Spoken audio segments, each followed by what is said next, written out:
I'm Gaby, Director of Communities at Seed, and with me today is Bruce Wilcox, inventor of ChatScript, a natural language engine and 4 times winner of the Loebner Prize over the past 6 years.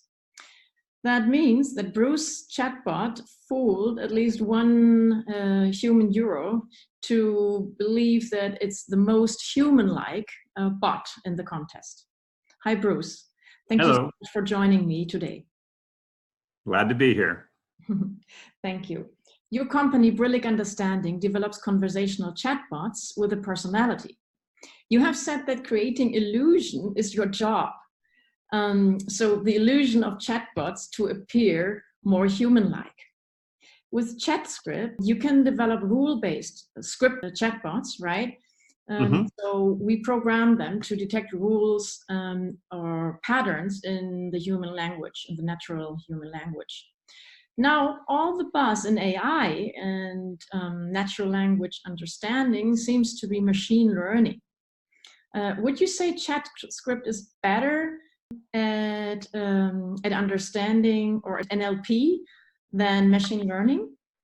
Generally speaking, yes, easily so. The problem is, well, both machine learning and ChatScript are trying to determine patterns to detect things in sentences. With ChatScript, you program in the patterns, which means you use your own understanding of language in writing those patterns. With machine learning, you are going to have to train it to find a pattern. Now, you're never going to know if you got the pattern right. You're just going to train it. But training it requires a lot of sentence data, typically 1,000 sample sentences for every single thing you want to detect. That sounds like a lot of work. Well, it is if you have a lot of things. Let's suppose you're talking about a banking application where you can say, I want to transfer money between credit card and savings, or you want to take out money, or you want to put a travel notification. If your thing has 300 different intentions it has to be able to detect, that's 300 times 1,000 each, or 300,000 sample sentences. Most people don't have those lying around. No.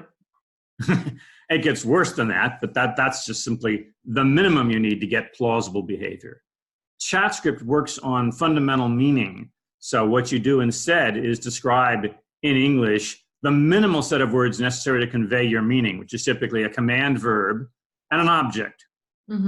So if we were talking about a Weather Underground bot, which is something that would tell you what the weather is going to be next Tuesday in Seattle, the command to tell the weather, the other things are entities, they're data. But if you're going to say, how do you say tell the weather? Well, the minimal command is simply tell weather. At that point in time, everybody knows what you want. You just don't know where and when. But with tell weather, in English, you can supply synonyms. What are all the synonyms for tell? You name a bunch of synonyms. For weather, you say, what are all the words that could stand for weather, like rain and sleet and hail and whatever? And that's 2 lists of words, one for the verb and one for the object. Okay.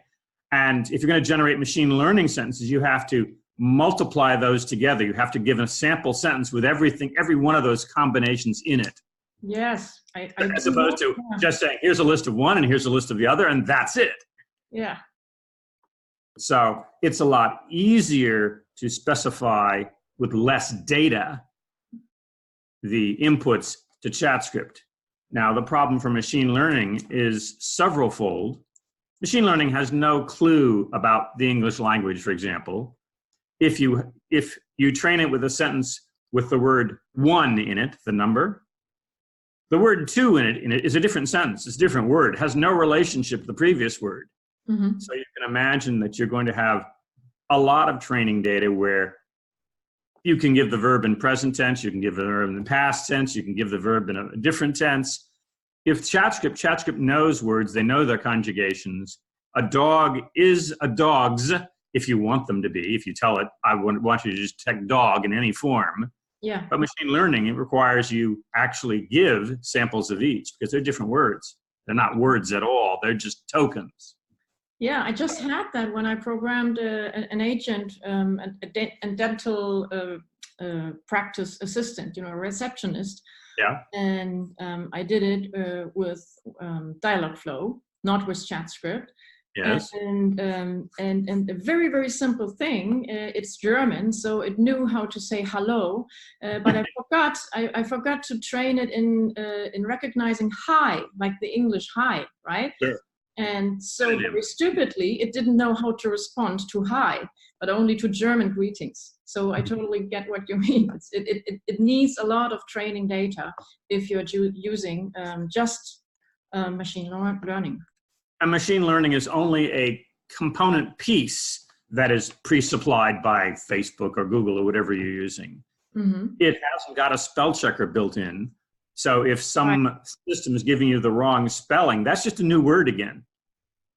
And every website that's using natural language with text coming in from your phone as a texting message or email or whatever, because these are all legitimate channels for communication, every single website has to put on their own spell checking mechanism if they want one, because it's not built into machine learning. And machine learning has no clue about multiple intentions. It takes all of the input that you give it at once, treats that as a single input, and says, okay, you want me to tell you the weather.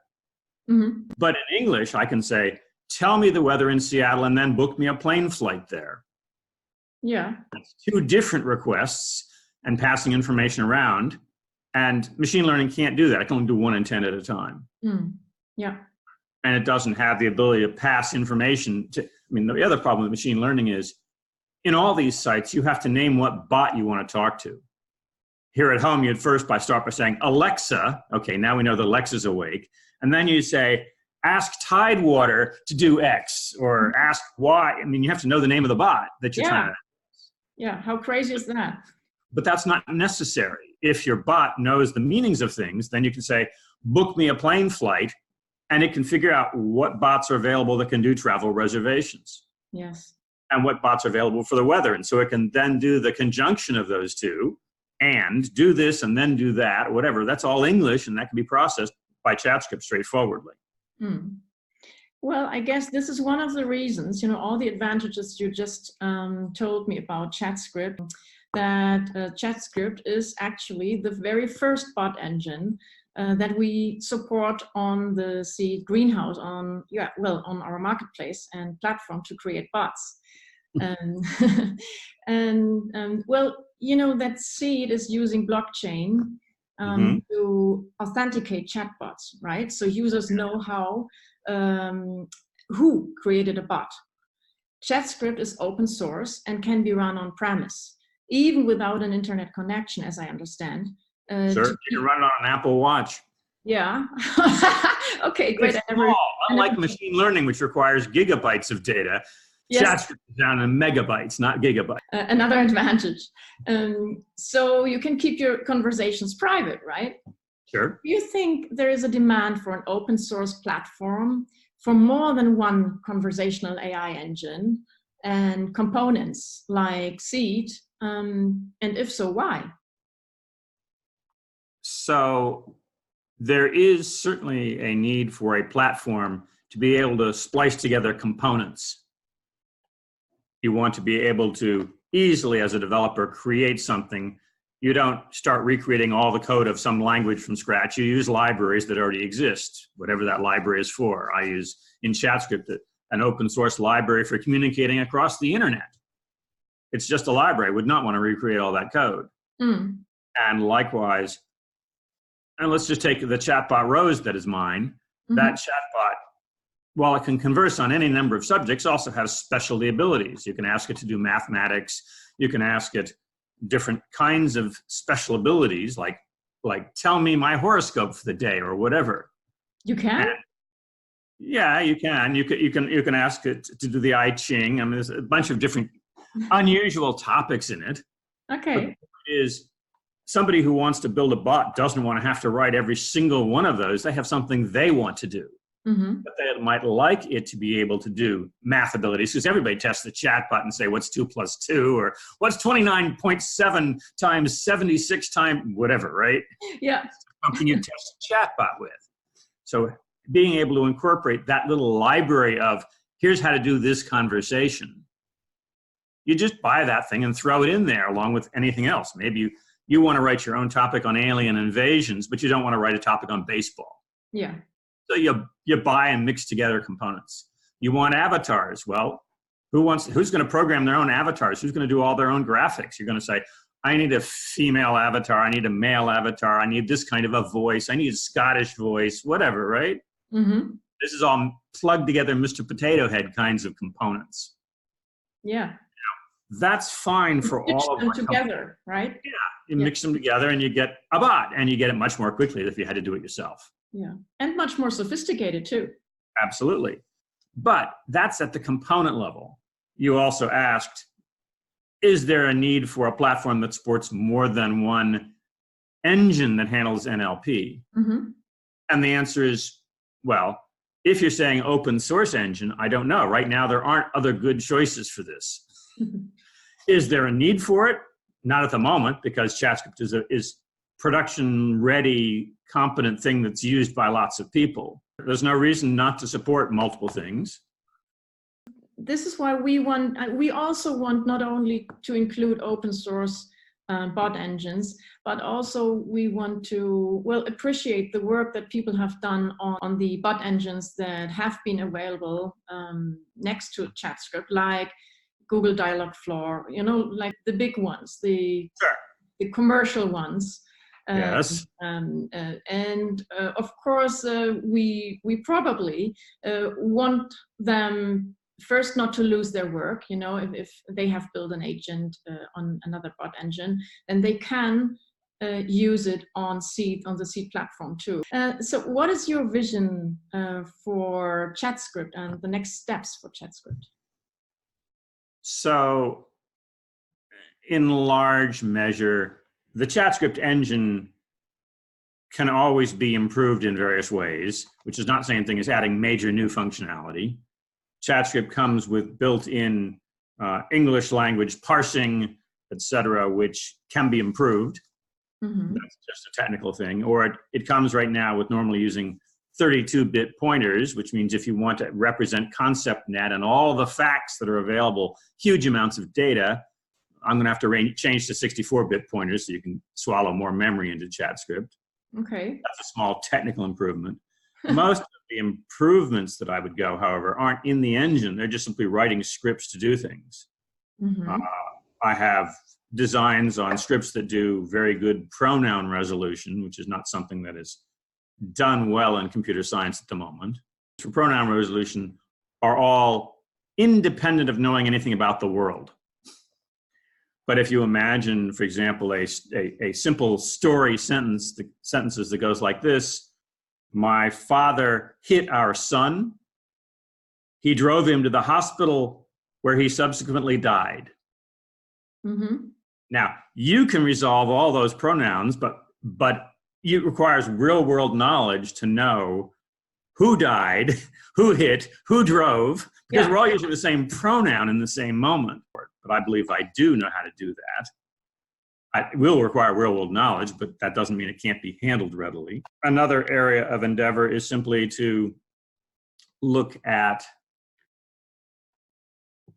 right now, the way I write in scripts, chatbots, is to script each of the different things we're looking for. Rose has something like 9,000 intents, one of which might be, what does your mother do for work? Mm-hmm. For it has an answer for that question. So if we got 9,000 answers lying around about your life, about your family, about your favorite foods, whatever, if you imagine that in machine learning, 9,000 times 1,000 sample sentences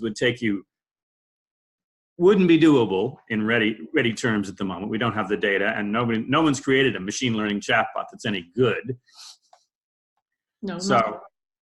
But my problem is that I want the system to read the data automatically. I script all those answers and detections, but really what I want to do is just provide a biography of the human being that we're pretending to be, or the bot, and say, here, program, read this thing, understand all these things that were said in the sentence, and then figure out what are the pieces of information you can use when somebody asks.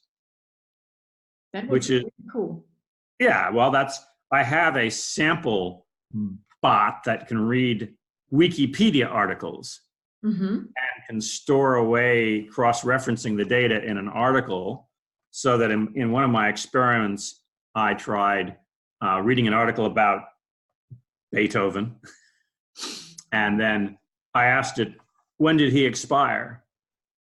And it could find that sentence. But if you ask that question of Google search, Yeah.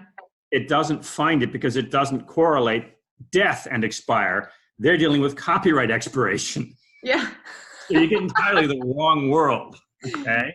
Yeah. Okay. So if I can do something that can read Wikipedia articles and digest them, a simple reading bot, if you will, then I can make it read its own autobiography. Mm-hmm.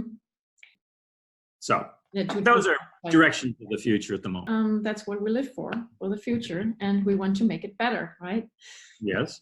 Well, thank you, Bruce, for joining me today. It was a pleasure chatting to you, and I hope that we can continue this maybe another day. Indeed. I will be looking forward to trying out the private beta. Cool. Thank you.